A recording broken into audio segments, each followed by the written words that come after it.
meantime, we got a very, very brilliant guest who Olumide is going to be introducing in a short while. Yes, we have Barrister Tunji Abdulhameed. Good morning. It's a pleasure. It's been a while, but it's refreshing to also have you back on the newspaper review. Good morning. It's been a while. It's my pleasure to be with you. I am privileged.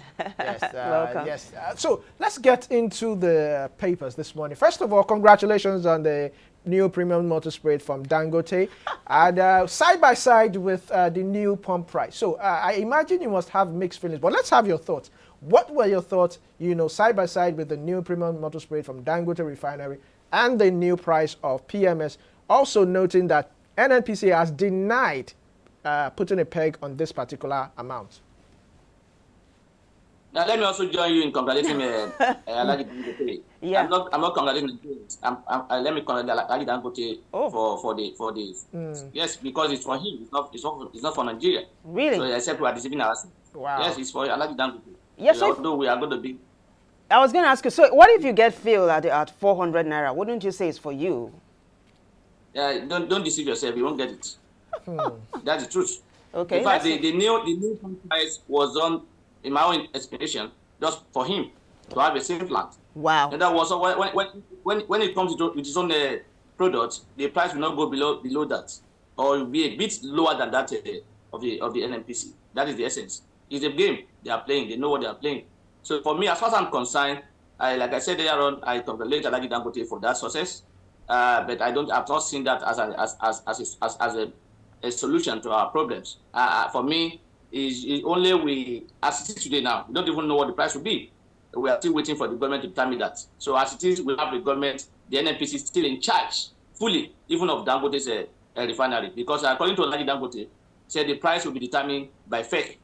So which means that the government is still in charge of that refinery. They will just be like the way they are doing the NNPC, determining the price. So the only difference here is that it's not fully owned by the government, owned by an individual, but the government still controls what comes out of it in terms of price. That is just probably because we have what we call a debate, 20%, 17% interest in it, and then we also have we are also giving a free crude, not free. At least we are giving him crude to refine, and then he will pay later. So probably because of that, that's why the government is having the right to determine what the price will be. But for me, I will not be celebrating that. The fact that Dangote is back, I will not be expecting that the price will go down, and or that we will now have a fuel in abundance. I doubt that, because Dangote is just coming in. Whether he will have the capacity to also supply a fuel as required is a matter of time that we have to wait to see. But the major problem now is the pricing. The price is not going to help matter. We are already in crisis in terms of high cost of goods and commodities. Now the essence of this, the reason why we are in this condition today is because of the rise in price from a 120 or so, or how much was it before, to over 600 naira per liter or so, and that's why we are. So now that it's being increased from 600 plus to 800 plus, 1,000 plus, depending on what you have, I think we should be ready for more hardship and for more struggle. People are now, I don't think people understand what this government is trying to achieve. The government is trying to satisfy the rich ones, the rich businessmen, those who are economically buoyant at the expense of Nigerian masses. For me, it will not help us. The increase in this price will create more hardship. Unfortunately, Nigerians, even though we will struggle to say let's just buy, but it will deal with us seriously. If you notice that now people are not even talking about I want to buy a car, I want to build a house. What people are concerned about now is I want to eat. Yeah. How do I survive? That like for somebody who is using a SUV, that consume like 80 liters or so or more. That means you'll be spending like almost 100,000 naira, 1 million, 100,000 naira to fill your tank. And that, if you are in Lagos, that will only take you a week or so. So how much is your salary? So bearing in mind that the government, even those in government, the minimum wage is 70,000 naira. That minimum wage of 70,000 naira is not even been implemented. So the government has given you one minimum wage on the one hand, and they've come to take it back in from another hand.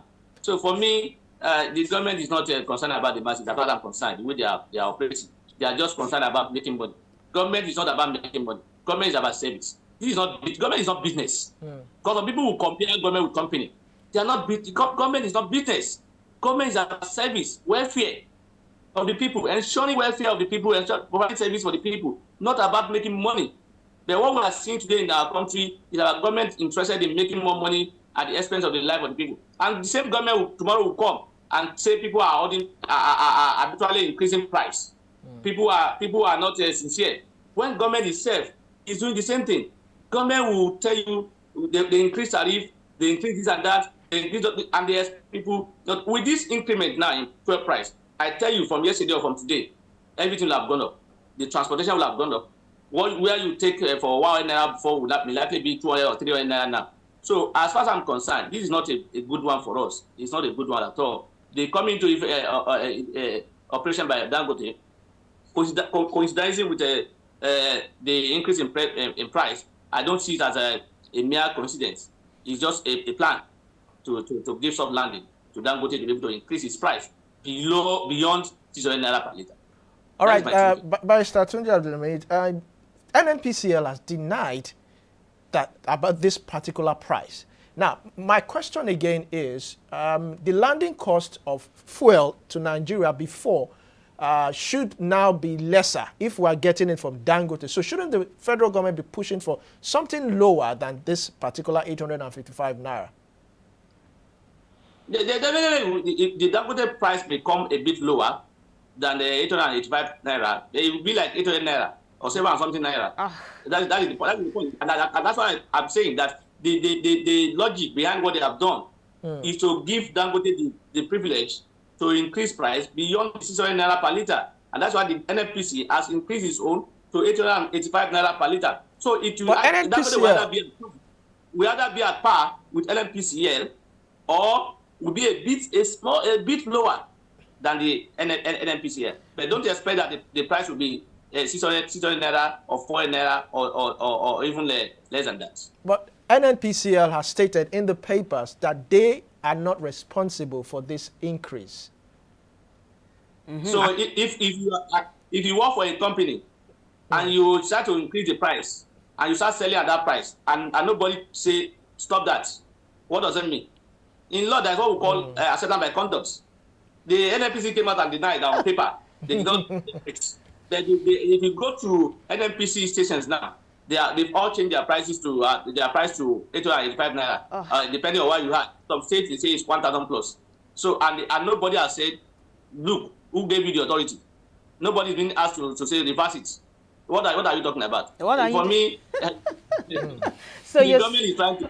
So you're saying silence. Yeah, you're saying silence is a consent. That's what you're saying, right? You're saying the NNPC is complicit. That's what you're saying. Yes, it's just a game. They know what they are trying to tell us is that it was not a directive from the minister. They're not denying the fact that there is an increment. But what they are saying that it's not as a sort of directive from the minister. If you read it very well, they are not talking about there is no increment, but they are saying it is not from the directive from the minister, because some people are claiming that the minister directed them to, and they are trying to deny that. So if there is no denial as to whether or not there is price increment, there is a price increment because it has not been reversed since yesterday. If nobody has given you authority to bring a guest into the studio or to even take an advert, and that advert is being played by your station, what does it mean? That the station has agreed that advert should continue. All right.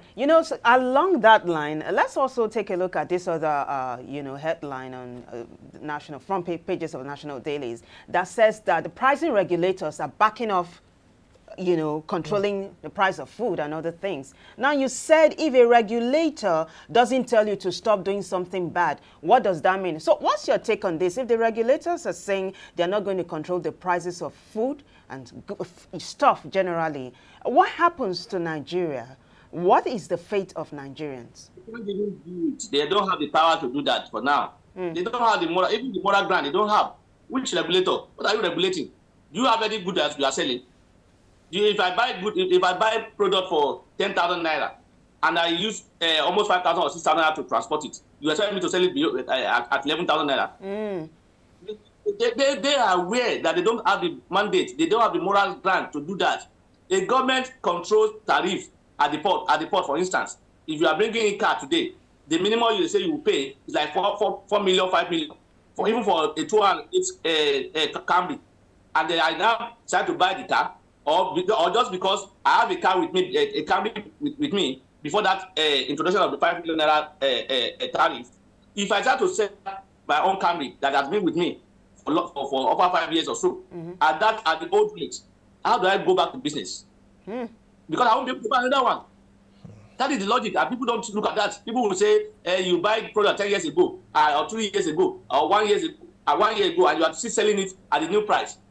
The NNPC that increased price yesterday, the stock they sold, was it a new one? Was it not an old one? So they are in the same category. And NNPCL that we're talking about, I call them NNPC, not because it's deliberate. I know it's NNPCL. Okay. Because I don't see any difference between NNPCL and NNPC. They are still the same thing. It's just a matter of nomenclature. Yeah. The NNPCL is still being owned by government. NNPC that we call limited, even though we call it limited, it's still being run by government. The government still determine everything. So as far as I'm concerned, they are still the same. So for me, those people, they realize their mistake or their naivety when they saw the reaction of Nigerians on what they say, and that's why they backtrack. Wow. They don't do it because you can only control a price of products you have. Yeah. You don't determine what the product is all about. I can buy my own product for 1,000 naira and sell it for 1,500 naira. Another person can buy it for 1,000 naira and sell it for 2,000 naira.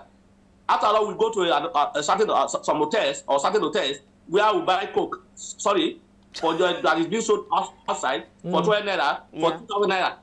Have they gone there to say, why are you selling for 500 naira? Because there are factors that determine that. The rent in FI is not the same thing as rent in Agege. So if I buy, I will have to input my rents into it. I have to improve the tax they pay. If you have a shop or office in FI, it's not the same tax you pay when you have a shop in Mushin. Yeah. So you cannot expect that person that is in FI to sell his product at the same price with those at Mushin. They are two different things. Yeah. If the government wants that to happen, let government regulate the taxes and levy they bring. Let them make the road motorable. Let them reduce the cost of transportation. Let them bring we have been told since the subsidy from the pronouncement, CNG policies will come. This one will come. Have you seen them? Have you seen any? So we are being deceived, and we allow ourselves to be deceived. I know Nigeria, they know us very well, too well. That by tomorrow or next tomorrow, now when the fuel arrive, and people are buying, people let's just buy. We don't have any choice. They know us. People will continue to buy at 1,000, 1,500, and you see people have been roomed down. Many people who are car owner are no longer car owner. Some even have their car, they are parked at home for months because they can't bear the fuel. When you buy fuel of 400,000 per week, how much is your salary? How much are you paying? Except you are in government and you are stealing our money. You can't afford that kind of lifestyle. You can't. Only those in government who have access to our commonwealth and who are spending it the way they like are the only people who can live that kind of life, who can survive in that kind of situation. How can I be buying fuel of 100,000 naira per week? How much is my salary? Those who have salary, those who are not in salary, those who are doing a private businesses, how much do they make in a week? So for me, the government is not helping the situation.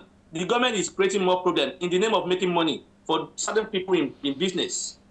Yeah, it appears the government is also a businessman, and probably because we have a president who have that business mind, and that is the way they are running our country now. They are running our country like a business. A business is not the same thing, because some people will come and say, why can't you run this country like a business? You can't run a company like a country like a business, because those who do business don't care. They are always about profits. In a government, you must care. You must even, in fact, if it requires you to bring down the price to be able to make people comfortable, you have to do it. That is in government. But in business, you can't do that. Government, this money is our money. We all own the money.